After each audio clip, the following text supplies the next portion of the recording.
Hello, I'm Dan Beaver and welcome to my YouTube channel.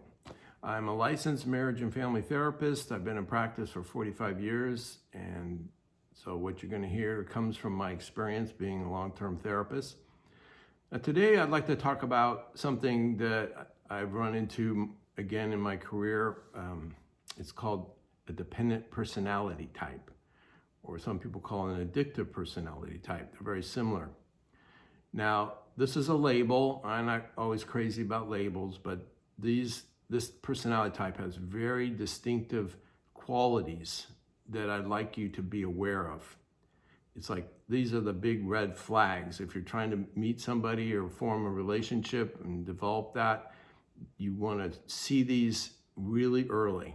And if you're aware of them, then you can run because you don't want to be around this stuff. And one is enough. I mean, you don't need all 5 or so, but at least one you can say, nah, I'm not going there. Now, I wish I had this list when I was dating. That would have been really great, but didn't have it. That's hindsight, but definitely have it now. So I want to pass it on so that it can give lots of you out there a heads up. So the first quality that goes with this personality type is they don't take responsibility for their behavior. They don't own it. I'm not responsible. That's not true. They don't take responsibility. It's always somebody else's fault. So to try to talk to someone or work with someone in therapy, this is pretty much a no starter. If they're not going to own their own stuff, then what's the point of talking to them and being there? They don't want to work on it. So me telling them doesn't do any good.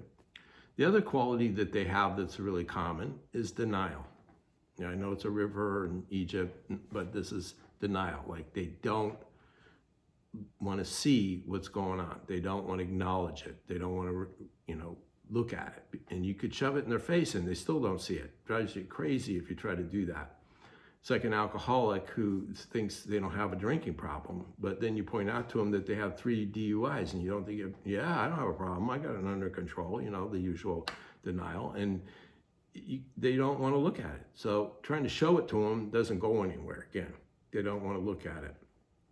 And, and they don't want to take ownership. So another quality that this personality type has is that they blame others. It's like the teacher's fault. It's like their friend's fault. It's always someone else's fault for their behavior that they know is not really good. So I drink as much because you're so mean to me. Or if you weren't saying mad words to me, I wouldn't have hit you. Domestic violence, they always blame their partner for their behavior. If you weren't such a mean person, I wouldn't have to push you around. So again, no ownership. Now this developmentally is about what, a 10-year-old, a 15-year-old, somewhere in the teens, they never take ownership. They always blame everybody. So you might have a 40-year-old male who's still doing that. He never got out of being 15 emotionally. So that's an important point that you need to know, is that emotional development and chronological age don't always go together. And we get confused by that because a 40-year-old's acting like a teenager. So the reason is because their growth got stunted back in their teens, usually related to chemicals, usually from drugs and alcohol. And once they started using, they stopped growing and never developed the maturity of the adult kind of way of dealing with their emotional life. They're still back in the childhood thing, blaming. And if they're not responsible and they're blaming and they don't see it, then trying to talk to them about it again doesn't do much good because they don't want to take that ownership. The other clear-cut example or pattern or behavior for this type is that they don't listen. They don't listen. And you can talk to them and talk to them and talk to them until you're tired of talking to them, and they won't listen to you. So it's like, stop wasting your breath because they're not going to hear you. And they get defensive immediately if you point out anything that they're doing this negative, because their self-esteem is usually in the gutter.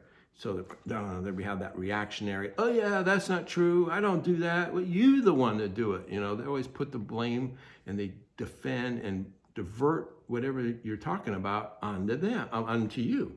And you go, wait a minute, we weren't talking about me, we're talking about you. How did we talk about me? This very difficult and impossible to talk to them. So it's just, that's the way they are, and you can't change it. Another thing is that they flip-flop in the way they relate to you, and this keeps people off balance. If you love somebody like this, supposedly, or you're with somebody, you're always off balance because you never know who's going to show up.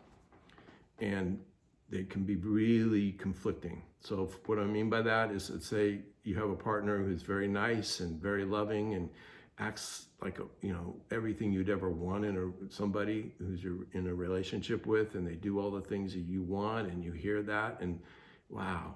But then they can flip on you like nobody's business. They can flip and then start just calling you out and yelling at you and putting you down and calling you, abusive names, and just like, wow, where'd this person come from? And I want the other person because they were great. And you kind of chase that. You keep thinking, well, maybe today I'll get that person that's really nice to me. And you never know who's showing up. And they can change within an hour. It's that radical. Or not. They could go for a while and then flip. But they'll flip.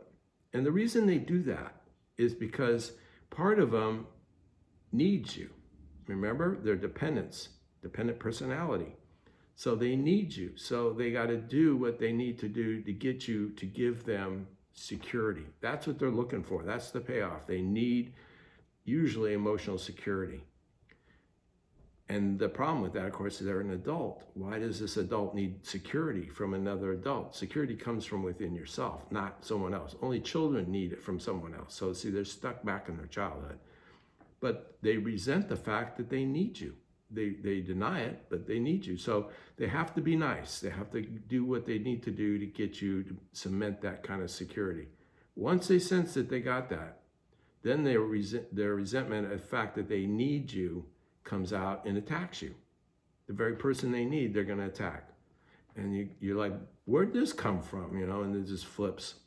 So you're always off balance with them. If they're consistently attacking and putting you down and being abusive, you'd say, I'm out of here, hopefully. And that would be it. But they can say, oh, I won't do that anymore. I'm so sorry. I won't do it. They'll be nice. And, oh, okay, good. And it's kind of like this little honeymoon period, and then they flip again.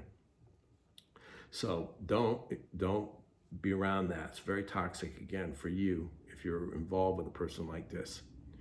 And the last thing is that they try to, they out of control. That everything is impulsive, over the top, to extremes that they do. They drink too much.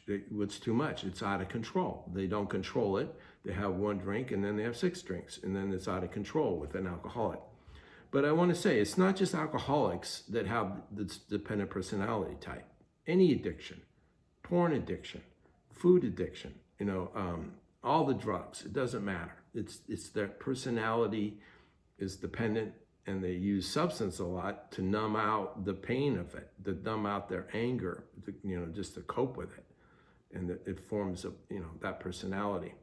And usually what's underneath that is the big fear of abandonment. That's their big fear. Because if they're abandoned, then they have trouble, they can't function as an adult in the adult world.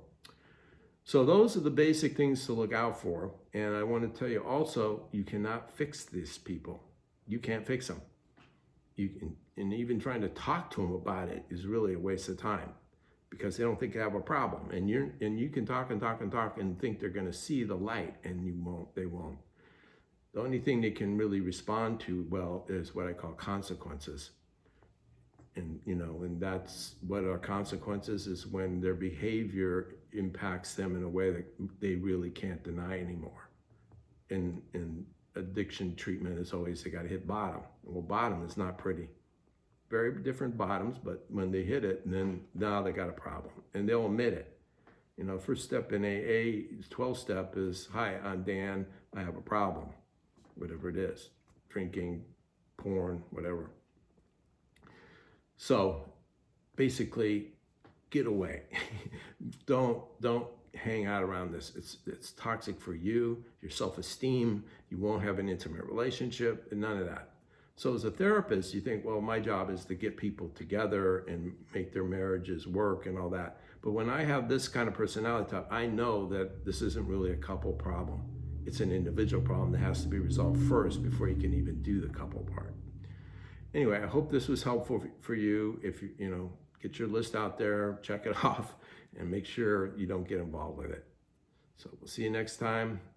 If you like this, hopefully you'll subscribe, because I'm going to be putting them more out, and hopefully they'll be helpful. Thanks again. Bye-bye.